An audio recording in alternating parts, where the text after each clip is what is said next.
Okay. You sure? Yeah. JB, you need him to... No, we're good. All right, Sam Howell.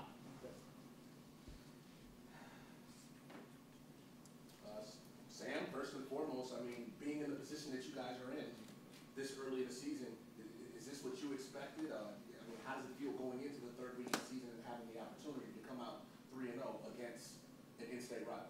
Yeah, we expect to win every single game. We know the preparation we put in. We expected to be here at this point. We're just trying to take it one game at a time, trying to go 1-0 every single week. So we treat every game like it's the most important game of the year. How much time do you spend in the film room looking at the game you just played before you cut the cord to that and move on to the next game? Yeah, usually the day after we'll go and grade the film, but after that it's all for Wake Forest the next game. But we've been told that you're the kind of guy that goes the extra mile in the film room, the extra mile pretty much with everything. How much additional work do you do looking at things and maybe taking notes, critiquing yourself, even after you've done that with the staff? Yeah, after I go through it with Coach Longo, I definitely go back and look at it on my own. I like to mainly look at the mistakes I made, just so I can learn from them, just so that it don't happen again. There's a lot of preparation that I put in as far as film work, just to prepare myself for Saturdays. Do you keep like notes of some sort, or how do you kind of compartmentalize all those things so you can maybe reference them at a later time? Yeah, so I have it set up in my notebook just by game. I have my notes going in, like what I need to look for, things like that, and then I put in there the notes after the game on my mistakes, so I have it organized. So for a game like Wake Forest on Friday, like how much time are you putting in the film room Monday, Tuesday, Wednesday, and at what point of the day do you do that? Yeah, probably it's a good amount. I'm trying to think. It's probably close to 5 hours, honestly. A day? Yeah. Some of it's with Coach Longo, some of it's by myself, but to play his position, that's what you got to put. Do you do something in your dorm room, or is it all in the facility? It just depends on the day. A lot of it's here, a lot of it's back in my room. So from Miami, or from South Carolina to Miami, what did you like that you corrected? What you still need to work on? Yeah, as an offense, we need to finish drives. We stalled a couple times. When you get into the red zone, you're not going to win every single game when you're kicking field goals the whole time. So we need to finish on those drives and score touchdowns. What are you seeing so far on film when it comes to this Wake Forest defense? Because the hype they have right now is about what they're doing on the offensive side of the ball. Not a lot of people talking about their defense, but what are you seeing? Yeah, Wake does a lot of different things on defense. They have a lot of different looks that they give the offense. So we need to be prepared for it. And they got some really good players on their defense. How has Daz improved from the spring to now? We heard that he got contact for one. How has he improved? Yeah, he's just become more knowledgeable of the offense. He knows where to be, knows when to be there. And, yeah, his hands have definitely improved since he got those contacts. But he works really hard. He's one of the most hard-working receivers I've ever been around.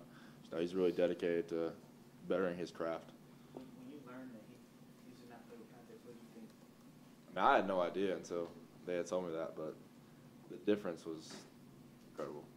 Sam, you're not too far removed from in high school yourself, so this game is on a Friday night. This is talking about true road game, first true road game for this team, and playing on Friday night. What's it going to be like in the lines here? Yeah, it'll be a fun atmosphere. I've been to a couple Wake Forest games. They're pretty cool. And just playing on Friday night again is actually a pretty cool feeling. That's what I did the past 4 years, so I'm kind of used to it. A lot of your teammates and coaches talk about how confident you are, and they said that before in the South Carolina games, one of the things that stood out. How has your personal confidence grown leading a team that these comeback wins in the fourth quarter through your first few games? I would just say knowing that the preparation I'm putting in is kind of transferred onto the field. Just knowing what I'm doing prior to the game is actually working when it comes to game time. Do you feel like you've had to accelerate your process as far as your maturity, being in the position that you're in, studying the film the way that you do, since you got the starting quarterback nod and basically being the leader of that offense? Do you feel like you've had to accelerate your process at all? I wouldn't say I had to accelerate it. It's just how I've been since I got here. I know what's required to play this position at a high level, and I just try to do that every single day. What goes into perfecting a deep ball pass? We asked Donnie about that. And to come natural, is it a lot of practice? And then because it seems like you're something you're really talented at. It definitely just goes into timing with the receivers. Every single receiver is different, so you just got to be able to it's just reps, honestly, getting reps with the receiver, knowing where he's going to be. What also are your impressions of Javonte and what he's done in the first game? Yeah, Javonte's a really good back. You know, he's a back that can do a lot of different things. He can put his head down and get the extra yard if he needs to. He can make guys miss. He's a threat out of the backfield catching the football. So we're really blessed to have Javonte. He's a really good player. What kind of guy is he off of you? Javonte's a really good kid. You know, Javonte's always going to be doing the right thing. You can always rely on Javonte. You know, he's a really cool guy. I hang out with him sometimes. So, yeah, he's an awesome person. Javonte kind of mentioned like having that underdog mentality from not being highly recruited at first to being least talked about in the trio of backs before the season. In what ways do you see that in him? Yeah, you know, he just puts his head down and works. He's not really worried about what anyone's saying. You know, he just puts his head down and works as hard as he can. He's a really hard worker. Is walking around campus, has it been different the last couple of days? Maybe people recognizing you saying stuff, and maybe as opposed to a couple weeks ago when kids maybe didn't really know you were?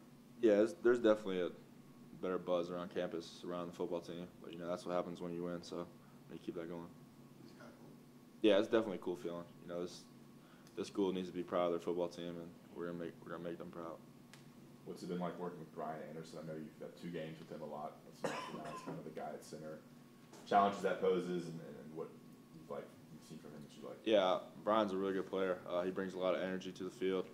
You know, he brings it every single day, and he's a really hard worker.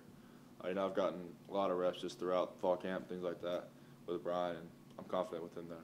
Is it obviously it's like sort of having Polino, and is there a challenge there working with him so much, and now you have to go to a completely different guy from the technical position of actually center?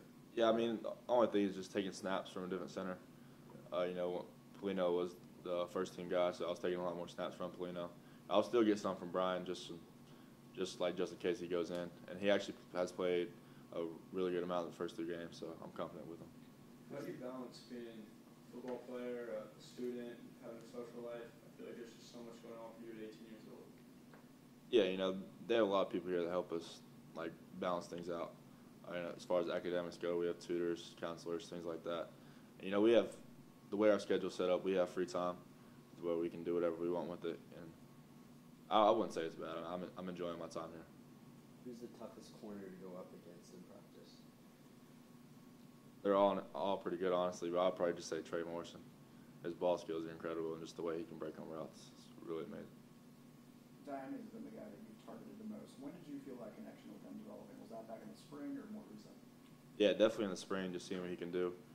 You know, he can run every route there is. He can beat every corner there is on the field. I just trust him every single route he's running.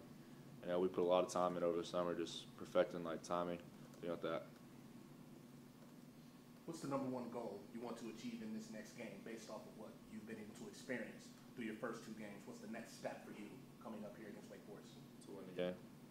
That's it? Yeah. How about individually, though? Anything with your game?